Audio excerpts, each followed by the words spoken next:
Hi, how are you? Hi, Tatiana. Nice to meet you. It's nice to meet you too. I am loving what I've seen of Turning Red so far. I cannot wait to see the rest of it. I especially love how it took me back to my youth in 2002. Mhm. Um, can you talk about how the concept was first pitched to you, or what were you first told about the story, and what steps did you take to research it or decide how you were going to proceed? Yeah. So the pitch was, this like coming of age story about this young girl, 2002, and her relationship with herself and her mom. And I was like, the pitch, Domi showed me sketches and some storyboards that her a few storyboard artists were working with. And I just remember being floored. And first, I would do anything with Domi. Domi's the most amazing director I've ever worked with. And coming off of Bao, her and I want to do this with Domi with every project that she does. And so I already knew that anything that she touches is going to be gold. And now hearing the story about this like mother-daughter relationship, which is so like I was like, yes, I want to explore a mother-daughter like story. Because I need some therapy in that part, and like everything about that era, everything about the cultures, everything about, what excited Domi, the color palette, our references, the anime we used to watch, the movies, the toys that we had in our room, the chunky and cute aesthetic, everything was like, yes, I was into that too. So I really felt a genuine connection to it from an artistic point of view and from an emotional point of view. And so, when we got together, then it was all about research. And what was really lovely about this film, instead of researching another culture, researching some other person's story, we just opened up our own yearbooks and we opened our own photo albums and we were like, oh my gosh, look at the khaki pants you were wearing, and look at that denim skirt, and look at that hair clip, look at the butterfly clips. So this was special in that like we were really diving into our own memories, and that was really fun. And that was the beginning of coming up with a style guide, just incorporating everything that we were, who we were, and the things that we loved. I love that so much. And it comes across because it just feels so specific and genuine to an experience that, or that one specific um, adolescent might have in that time period, but that Yeah. is like has a universal appeal. So I love that. Now, I believe this is your first full length film where you are acting as production designer. What was it like to take on that responsibility? How different did it feel from Bao, like you mentioned before? Yeah, it's definitely different in terms of the whole pipeline because it's a much longer experience. And with Bao, by the time that production hits, Domi has already finished storyboarding. Story was locked. Here, story, design, production, everything is moving all at once. So it takes a lot of it takes a lot of communication, a lot of trust and organization, and collaboration is such key.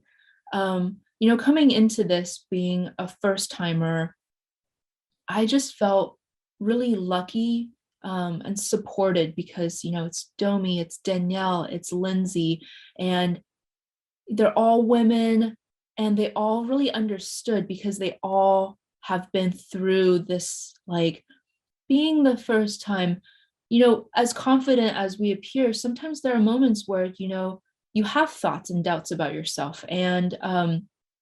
And for them, they understood exactly where I was coming from. For example, Lindsay noticed that sometimes, I'm a little bit shy to speak up in a whole Zoom room. And she just pulled me aside and she was like, Rona, and I'm just so in awe and surprised because she really hit the nail on the head and she knew what I was thinking. Because she was like, I've been there. I've been in those rooms and I've been shy.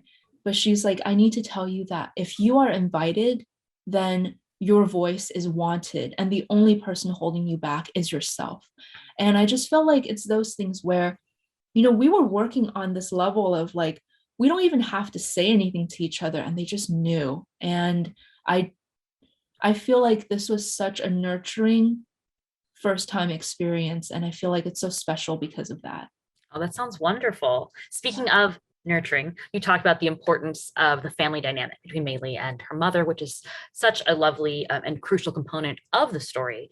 But they also have the background of their own family, right? Ancestral rites, the temple, even red pandas being such an important part of the story. What was the kind of research that you had to do into that, or how did that influence the choices that you made in design?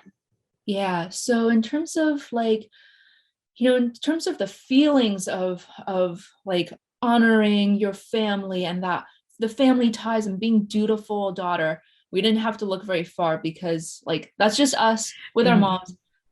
Still my mom and I are working on that. And I know Domi is too. So that, we knew where we were gonna find the research and find the feelings. And in terms of, the temple and just staying true to the cultural aspect, we did, our temple is specifically a temple for our film, and it's Mhm. specific to the red panda. We were very delicate and careful not to touch upon like deities or gods or like something that is pre-existing already. So a lot of the temples that we visited were these like grassroots Taoist temples that really served more as like, people come in and honor ancestors with the same last name. So it's like a family temple, Mhm.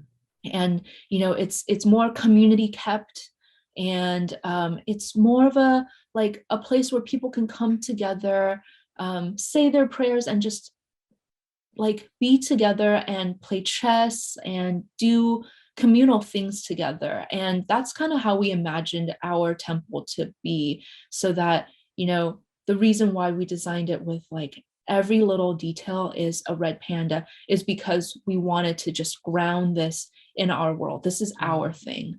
And more than the red panda, Mhm. this is this is a community center. And because like honoring elders and bringing communities together is such a huge part of like the Asian culture, Mhm. we really wanted to create a space for that. That's wonderful. And outside of honoring elders, we also have a great aspect of the friendship between Yes. like Priya, Miriam, Abby, and of course Mei Li. Yeah. What were aspects of those characters that you wanted to bring out, or that helped make each sort of like section of their story unique? Yeah, I would say diversity was a huge thing across the film, but in the friendships very specifically, because our friends growing up, we had a diverse group of friends. It's like not all of our friends were Asian, not all of our friends looked like us. And so, diversity in terms of color, diversity in terms of body shape, and even for example, diversity in terms of puberty. Like not all girls hit puberty the same way. So we were very careful, like when we were designing the friends, Miriam she grew in height and she stayed Mhm. very thin and lanky.